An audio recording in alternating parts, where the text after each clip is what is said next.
یہاں سے فوجیں چلیں گی، سیاہ علم برآمد ہوں گے اور کوئی طاقت انہیں روک نہ سکے گی، ان کا منہ پھیر نہ سکے گی، یہاں تک کہ وہ ایلیا حضور کے زمانے میں یروشلم کا نام تھا، یہاں تک کہ ایلیا میں جا کر نصب ہو جائے. گویا کہ یہ جو ہمارے ہاتھ سے نکلا ہے قبضے سے، پہلے بھی عربوں کے ہاتھوں سے نکلا تھا بیت المقدس، یروشلم، عرب واپس نہیں لے سکے تھے. کرد خون صلاح الدین ایوبی اس نے واپس لیا. عربوں میں دم نہیں رہا تھا، عیاشیوں کی وجہ سے کھوکھلے ہو چکے تھے. میں تجھ کو بتاتا ہوں تقدیر امم کیا ہے، شمشیر و ثنا اول، طاؤس و رباب آخر. یہی وجہ ہے کہ تقریباً 20 صدی کے بعد ان کی حکومت ختم.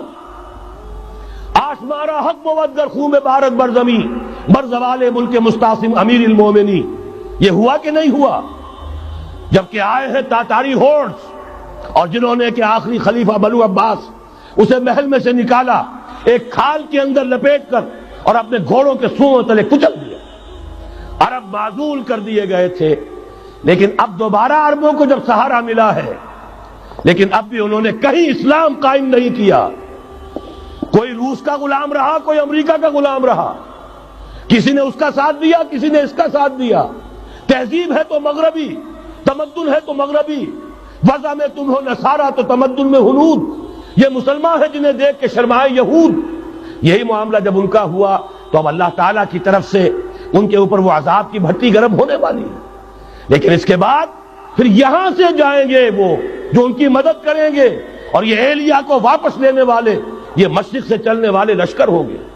یہ اسی علاقے میں جب انقلاب آ جائے گا، یہ علاقہ خراسان اور پاکستان، جب یہاں نظام خلافت قائم ہوگا، یہاں سے اسلام کی توسیع ہوگی، اور یہاں سے جانب مشرق ہند اور جانب مغرب یہ جو یہودیوں کا سیلاب آ رہا ہے، ان دونوں کا مقابلہ کرنے کے لیے انشاءاللہ العزیز، ورنہ یہ اصابتان جو ہے ایک حدیث میں جمع کرنے کی کوئی اور حکمت ہو نہیں سکتی. ورنہ تو ہندوستان پہ کئی لشکر آئے ہیں، لیکن یہ کہ در حقیقت اسی وقت جبکہ عالم عرب میں وہ بھٹی دہکے گی، اسی وقت یہاں انقلاب آ چکا ہوگا.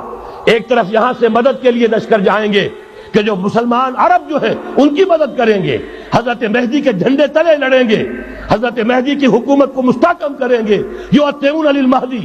دوسری طرف وہ ہندوستان کی طرف پیش قدمی کریں گے، اور یہیں سے جیسے اس وقت سیلاب نکلا تھا جزیرہ نما عرب سے، ایک داہنی طرف ایک بائیں طرف، ایران، افغانستان، ترکستان، ادھر مصر، لیبیا، الجزائر، مراکش، موریطانیہ، اسی طریقے سے انشاءاللہ اسی علاقے سے اس کا آغاز ہوگا اور بات آگے بڑھے گی. تو غرب اصل حاصل کیا ہے؟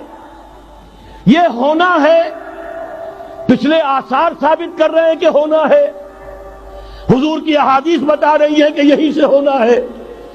ہوا صرف یہ ہے ہم بھٹک گئے، ہمیں اپنی منزل یاد نہ رہی. میں تو بہرحال ان لوگوں میں سے ہوں جنہوں نے نعرے لگائے تھے پاکستان کا مطلب کیا، لا الہ الا اللہ. میں سن 46 میں یہاں حبیبیہ ہال میں قائد اعظم نے مسلم اسٹوڈنٹ فیڈریشن کے جس اجلاس کو خطاب کیا تھا، ضلع حصار سے جو 2 ڈیلیگیٹ آئے تھے ان میں سے ایک میں تھا. میں نے بہرحال اس تحریک میں بھی حصہ لیا ہے، ایک ننھے کارکن کی حیثیت سے لیا ہے، پھر حالات کو بدلتے اپنے آنکھوں سے دیکھا ہے. ہم کہاں سے کہاں جا پہنچے ہیں. ضرورت صرف اس بات کی ہے کہ آج ہمارا حال یہ ہے، ہماری قیادت، ہماری سیاست ان لوگوں کے ہاتھ میں ہے کہ وہ فریب خوردہ شاہی کے پلاح و کرگسوں میں اسے کیا خبر کہ کیا ہے، تب وہ تابع جاویدانہ. ان کی تہذیب مغربی، ان کی ذہنیت مغربی، ان کی وضاقتہ مغربی، ان کا تمدن مغربی، ان کی سوچ مغربی، ان کے سارے اطوار مغربی.